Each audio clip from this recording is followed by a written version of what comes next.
a journalist, but my main job is to go to different countries and set up data journalism teams in mainstream media. As you can see from my last name, I am of Greek origin. I live here in Athens, and I absolutely do not speak Greek. So don't come and speak Greek to me at the end, but do come and talk to me because I moved here last year and I'm still looking for friends. So if you find all of this super interesting, we can talk some more, and I'll buy you a beer. Okay, so I mostly set up data journalism teams in places where things are really not going very well. You've heard from actually all of us, but that's true of all of us. So I worked in Afghanistan and Pakistan and Myanmar, places where the media environment is not great, the data environment is not great, but nothing has helped boost my career and boost the confidence of journalists like the media crisis that the West is facing. So Brexit and Trump were really good for my career because it made media realize that they were not doing a very good job of reaching citizens.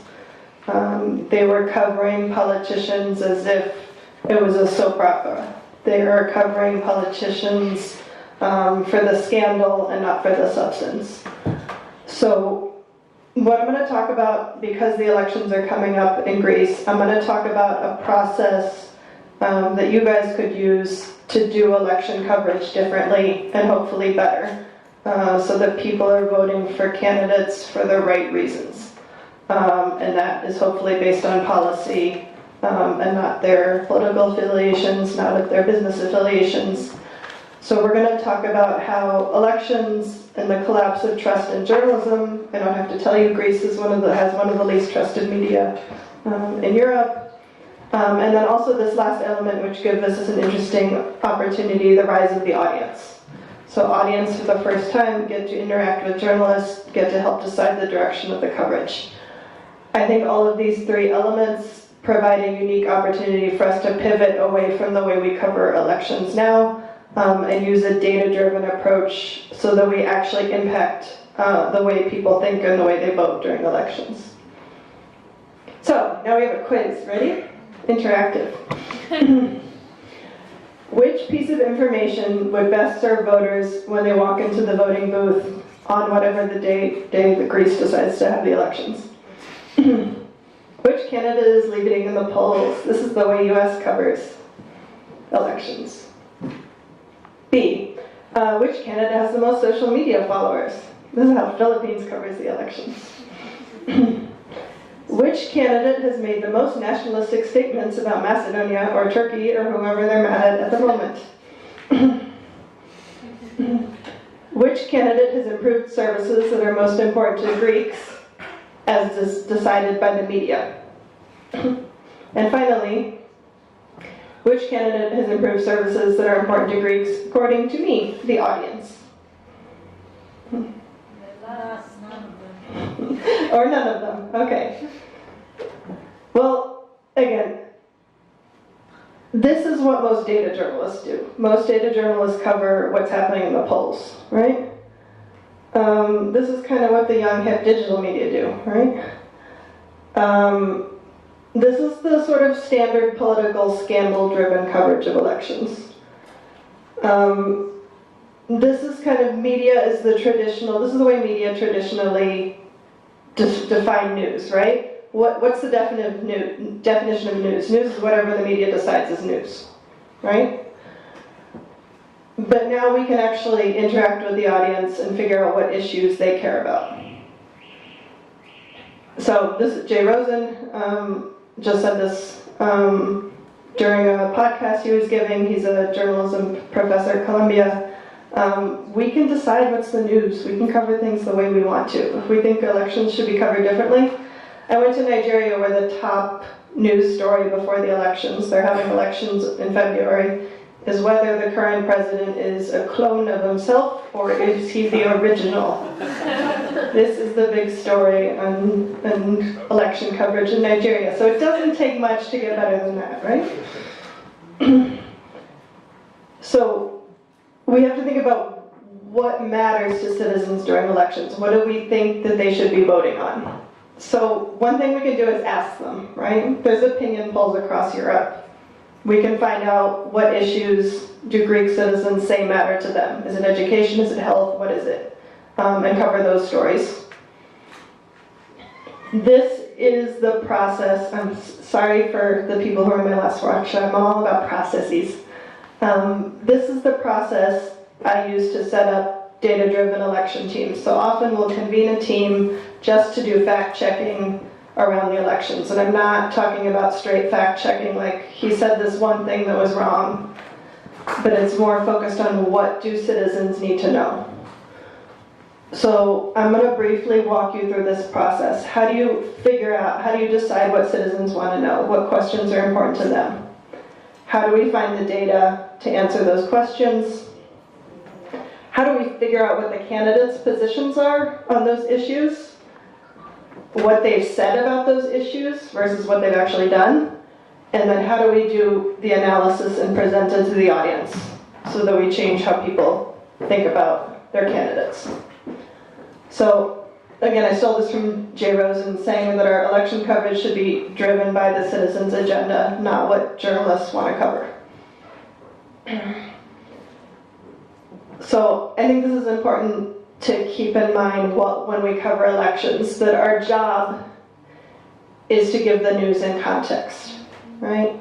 Anything we cover, we need to give data-driven context. Yes, the economy is not doing very well, but in what sectors is it growing? Whose fault is it that it is the way it is? How can you put this issue into context? What people are most being affected? Here, obviously, economy and employment is always going to be a huge issue. Think about questions that people can actually, the term I use is news you can use. What stories can you tell about candidates that people can actually act on? If I need a job, I need to know what industries are growing in Greece, which are recovering the fastest. Should I go look for a job in the hotel industry? Should I go look for a job in a factory? What industries are doing well? What are the biggest barriers to economic growth? Is what the politician suggesting going to work? If he's proposing to train everybody to be university professors, are there enough positions for university professors? Where are salaries growing? So again, trying to make election coverage super routed in the issues that actually matter to everyday citizens. Education. Again, trying to cover what are the basic problems in education before you start looking at other candidates, what are the candidates' positions. I've asked a lot of people about if they can tell me where the schools in the country are the best or worst. Most people have an opinion, but they don't actually have any data. And I sense that that's often the case. People have very, very strong held opinions based on very, very little information. Education is usually a big election issue, especially when they're trying to get the young vote. Poverty here is another important issue. Where are the poor people? Minimum wage, that was a nice little red herring. They could look, I raised the minimum wage, excellent. Is that actually going to help? Who's going to get the raise in minimum wage? Can those industries afford to raise the minimum wage? Is it going to lead to job growth? What do we do in the short term? What do we do about the people who are poor right now and hungry right now? What do we do in the long term, right? Do they have plans for this? And the reason I bring this up is journalists often forget who they're talking to. Often journalists are writing for other journalists. The people they think about when they're writing their story are their colleagues. What are my colleagues going to think of the story I'm writing? And that's kind of not the point, right? What is the editor going to think of the story I'm writing? Do you know who your audience is? Are you trying to reach everyone? Are you trying to reach poor people? Are you trying to reach immigrants? Are you trying to reach all voters? Or not?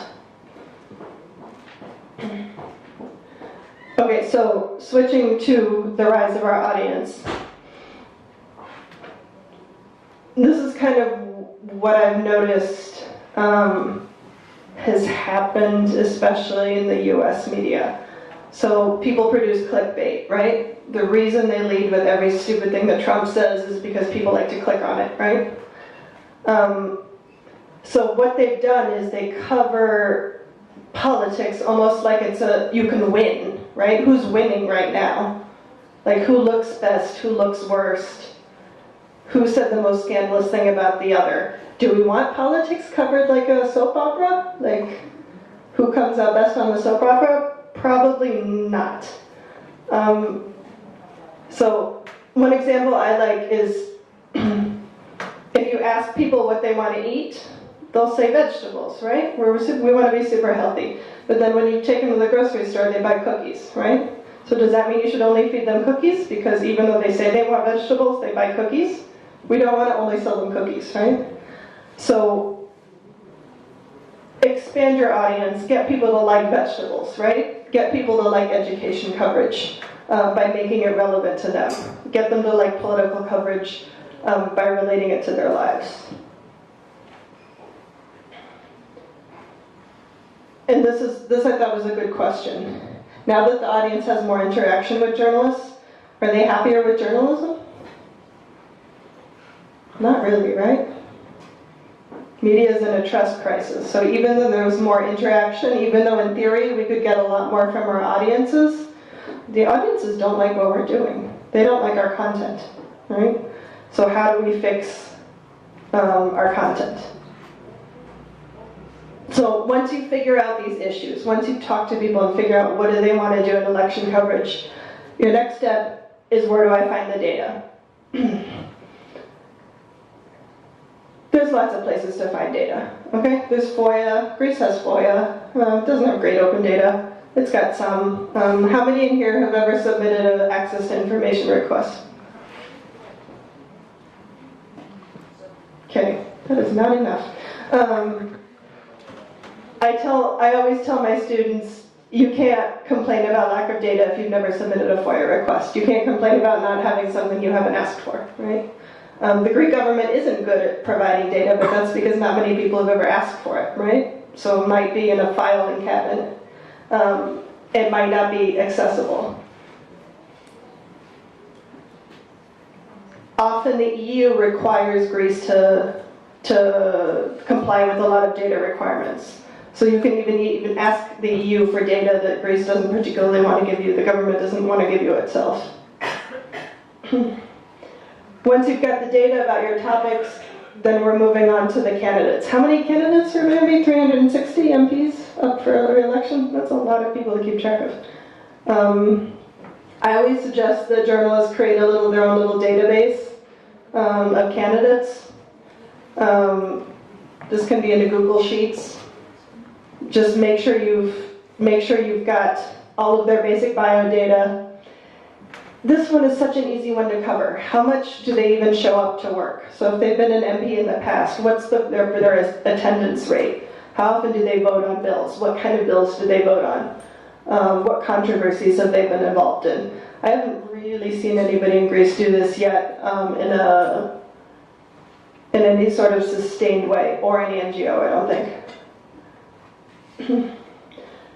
So once you kind of know where the candidates stand, you know what citizens want to know about, then pick your issues. So in Nigeria, we looked at public opinion polls, we looked at candidates, we picked health, education, the economy, and terrorism. Those were the 4 topics they chose. And then we just stick with them throughout the whole process. Candidate statements, we get those from social media. You can look at the statements they've said in interviews and speeches. Also look at their history, what laws have they passed. They might say they're really big on education, but have voted against education reform. So see if what they say matches up with what they do.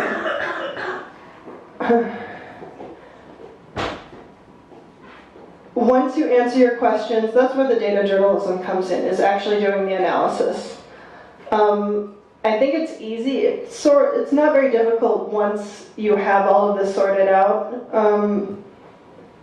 You're basically just answering your audience's questions. So if you decide that Greek citizens should know which of the MPs have done the most in terms of job creation in the parliament, you've got your answer, right? You can tell them what industries are growing, where the jobs are being created. Okay, so what do we mean in terms of impact? What we do is postmortems. So after the elections, we look at the coverage that we've provided and we try to evaluate how good a job have we done.